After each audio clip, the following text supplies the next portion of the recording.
So for this video, guys, when you're looking at drive corner, this will be the last setup that we show you for this play, but we couldn't go without a guide without showing you this running back's route and how we're able to use it, because it is a great route that beats your cloud flats and puts a lot of headache and strain on your opponent to the short side of the field. So we're going to use it in that case.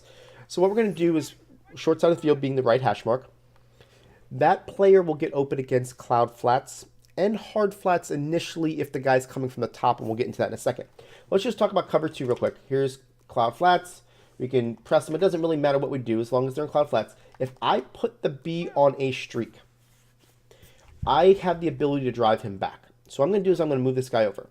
Now, if I'm going in this type of situation, I'm always going to be blocking this tight end. I have the ability to block him once I motion him, in order to make sure that I've got enough protection. I will slide to the right. That way I have the ability to kind of pick everybody up. But watch what the B does to this player. He's going to drive him back. We're going to be able to throw it to him, and you're going to get yourself at least 5 yards. Okay, that was him pressed. If he's not pressed, obviously that is going to help our cause, and you're going to be able to block him here. I'm just going to look at this RB. Here's cloud flat. Now we're going to be able to throw it to him. Now we're getting 10 yards, right? When he wasn't pressed. Now, if he is base aligned, now what you're going to see is that he's even further back, and it's going to be very similar. And I just want to make sure that you see that this route will beat cloud flats to the short side of the field all day long, right? So here we go again. Now we're going to get our 8 to 9, right? So that's going to work with cover 2. Now, with cover 3, we're going to show you here with cloud flats. This is coming from the top spot, which basically means that it's the safety and not the nickel corner. So the nickel corner is on the left side, but you can see here again, throw that ball pretty easily, get yourself the easy catch, right?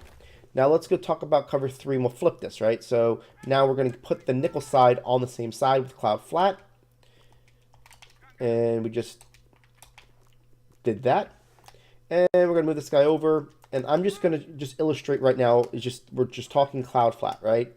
That guy's going to get driven back a little bit. You're going to be able to throw it to him, get yourself up the field. That was actually a poor placement of a throw because of the way that I didn't allow him to get up the field. That's something that you want to make sure you do in order to have success with this defense.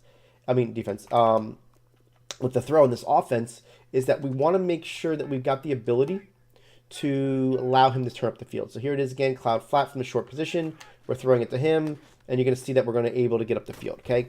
So cloud flats is not the answer on the short side of the field. And we've already established that. Now let's talk about hard flats, okay? So here's cover 3 hard flat. And the hard flat coming from the top position, meaning that if they're in a base alignment, they're trying to disguise their coverage. And they typically, if this is the case, the nickel's going to be on the left in a hard flat, and the safety is going to be in the hard flat, right? So he's on a top position is how I call it. With that, it'll still give you the opportunity. It's a little bit harder to read because it takes a little bit longer.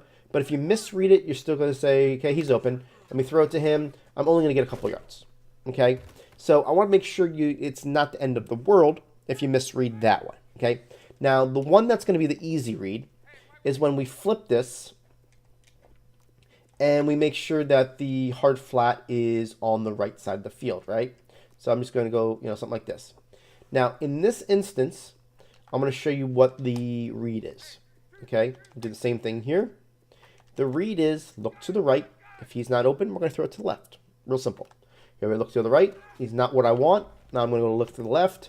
And unfortunately, I didn't shift my defense, and we got our block shed. So let me just go ahead and do that again.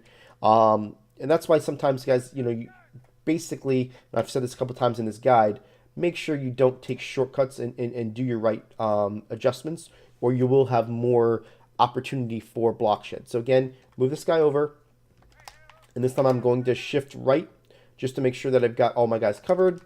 Okay, so now for the play itself, we're looking to the right. The running back is not open because of the hard flat. We're going to come back to the left side. Running back's not open. We're going to come back to the left side, and you're going to see that we're going to have that ability to throw that player. Now, there is a player that could follow him, which is the hook, and I'll make sure that you see that. And a lot of times what happens is this hook zone right here is a 50-50. And most of the time, he's not going to be there because that's either going to be the user one, or two, they usually go ahead and put him in a different spot. But I'll get to that in a second. So Like, what I'm meaning by that is that they'll put him in a spot for blitzing situations, whatever. So what we're going to do is show to you again where the consistency of, now this is where the hard flat is on the left side, that's low. And we'll move this guy over, block him, and you'll see here, RB, say he was not open. Now we're going to go to this X receiver, and you're going to be able to throw that ball pretty simply. So it's a 1-2 read. You're looking to go against cloud flats for the easy throw to your running back on the short side. If they happen to be hard flats, it's not a big deal. That's the person you should be throwing to on the left side of the field to the wide side. You should be able to out throw if that linebacker if he does. But to be honest with you, it's not that common that he does. It's just a matter of, sometimes depending on the ability for that guy to get off. The reason why a lot of times in this situation is because of the way that my defensive line was. He would hold up that wide receiver a little bit, causing that guy to be able to do it. So watch what happens here when I don't do that. I'm going to move this guy over, put the B on this, and we're going to have the same thing. Here's the hard flat. And again, what we're going to do is watch the RB go to the right. Say he's not open. Now we're going to go to the X, and you're going to see that we've got that ability, right? The reason why he was able to do it before is because on that, a lot of times what ends up happening, if this guy right here, 81, does not get a free release down the field, then basically he kind of changes up that hook zone's responsibility right away. Now they're kind of waiting for what's going on. You can see here he wants to drift, but the hook zone's really not supposed to take him, and that's what's supposed to end up happening, and we've got a successful play on that side. So just want to make sure that you're aware of what happens on this play. Definitely a nice 1-2 read, something that I do use pretty often when it comes to that type of concept. But this is a really nice one because of the fact that you've got an easy route to go to if that player is not open.